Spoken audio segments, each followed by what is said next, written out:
The school nurse called at 2:14 p.m. Her voice trembled when she said my name. "Your son has a broken jaw. We've called an ambulance. You should come immediately." I don't remember the drive, just the feel of my knuckles white on the steering wheel. The way the world narrowed into a tunnel, hot, black, suffocating. He was shaking when I got there, eyes wet, shirt stained with tears and blood.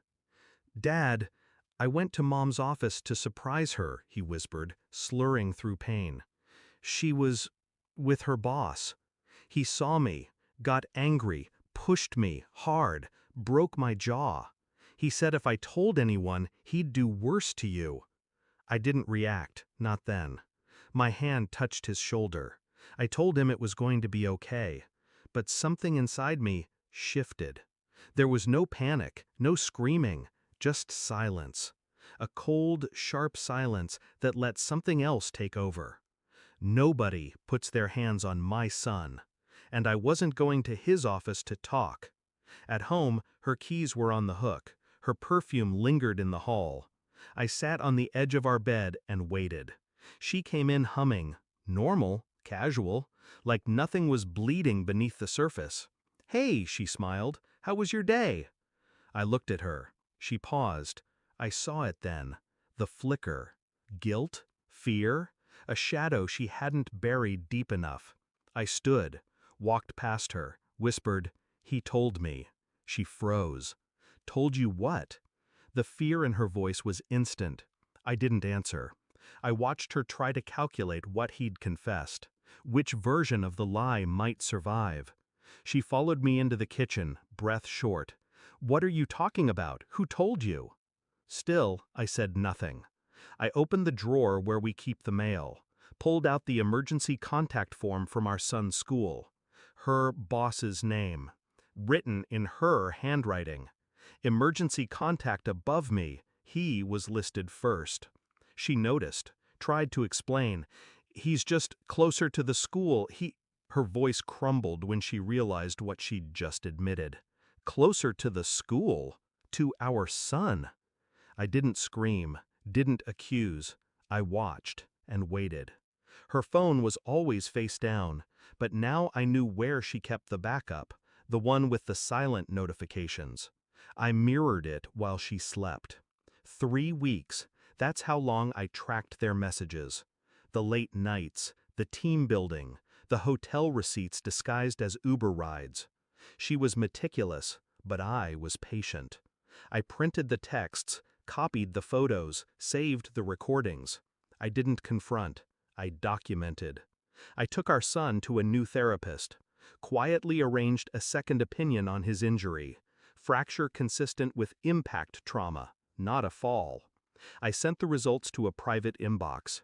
Then I requested the building's hallway camera footage. It showed him, her boss, opening the door, grabbing my son's arm, and shoving him so hard he hit the edge of a metal cabinet.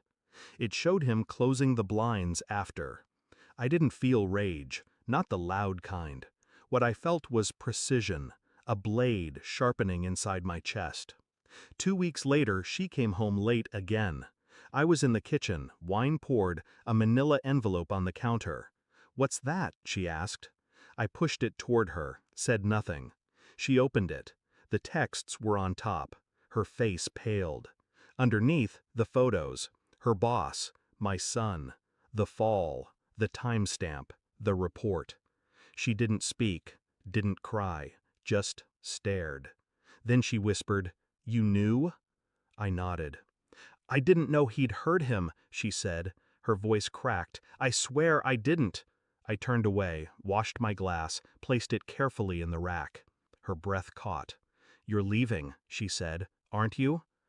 I looked back once. I already left.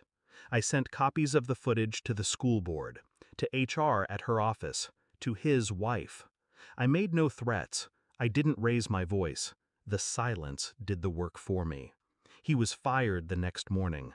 Police questioned him 2 hours later. I never had to lift a finger. She tried to text, called 3 times, left voicemails about forgiveness, about how we could fix it, how it wasn't what it looked like.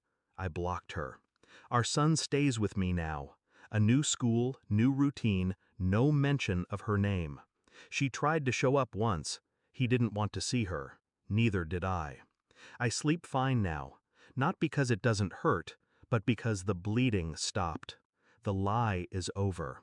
People think revenge is fire and fury. Mine was a scalpel. Precise, quiet. And when it was over, there was nothing left to infect. She made her choices. I buried the past beside them. We are not a family anymore. We are a case study. And the final lesson? Never confuse silence for weakness. Sometimes it's just the sound of the blade being drawn.